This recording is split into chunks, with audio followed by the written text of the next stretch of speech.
Welcome back, friends. Today we're going to keep going on this motor install. I'm also videoing all this for historical record. So right now we're unpackaging the beast. Cody, you can go ahead and start taking these bolts off. Do you want to be famous? No, not really. Well, you're going to be, so. Yeah.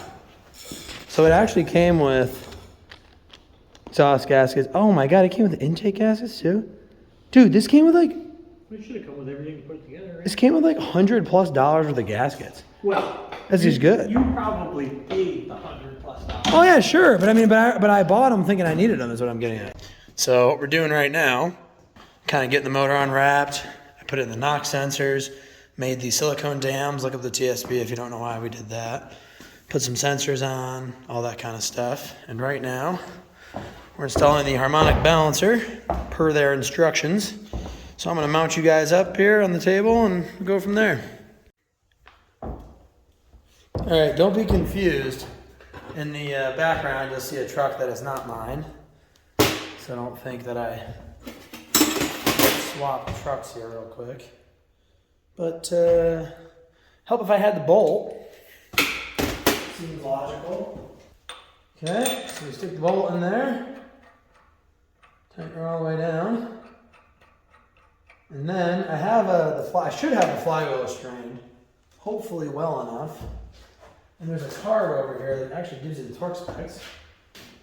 I'm already losing stuff, guys, and the project has just barely begun. So you tighten it to 150 and then loosen it. The reason for that is because it's basically just a step to set your 155, I don't know, somewhere around there is good. You're basically just making sure that it's pressed up against the crank. That's all you're doing here. Let's see if my little setup here works.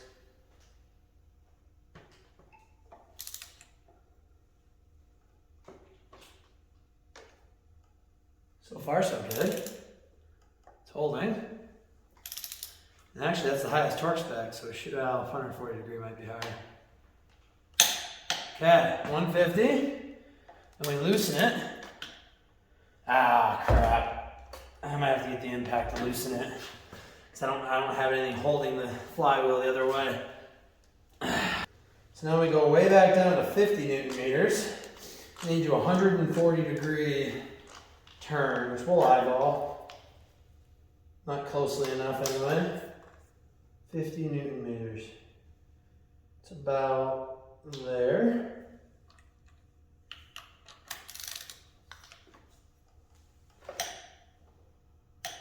Okay, it moved a little bit because it had untension from my holder. So don't worry about that. So we'll eyeball 140 degree best we can.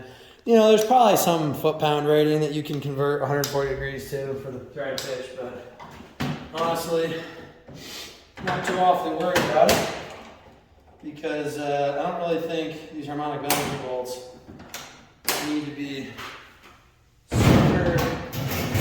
super accurate. Now you want them to be tight enough and to be correct, but it's you know.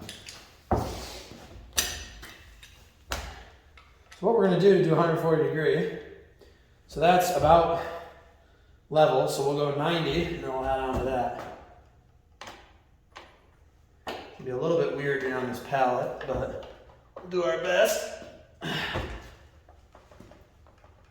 Okay, a little more. I'm actually gonna go slightly past.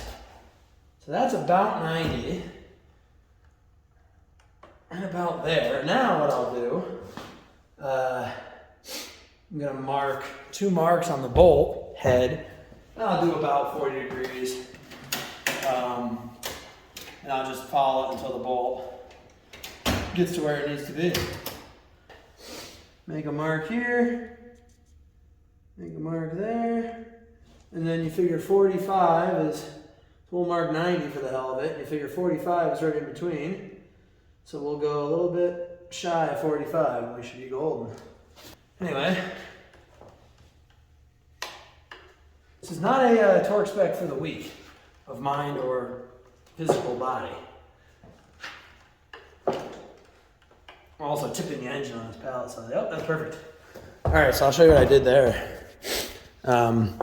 Just kind of made a vertical mark here.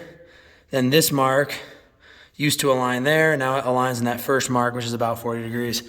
Should be close enough. I'm not too awfully concerned. You can yell at me in the comments if you think that I need to be more accurate than that. The spec's plus or minus 4 degrees. I bet you that's relatively close to that spec anyway. So, with all that being done,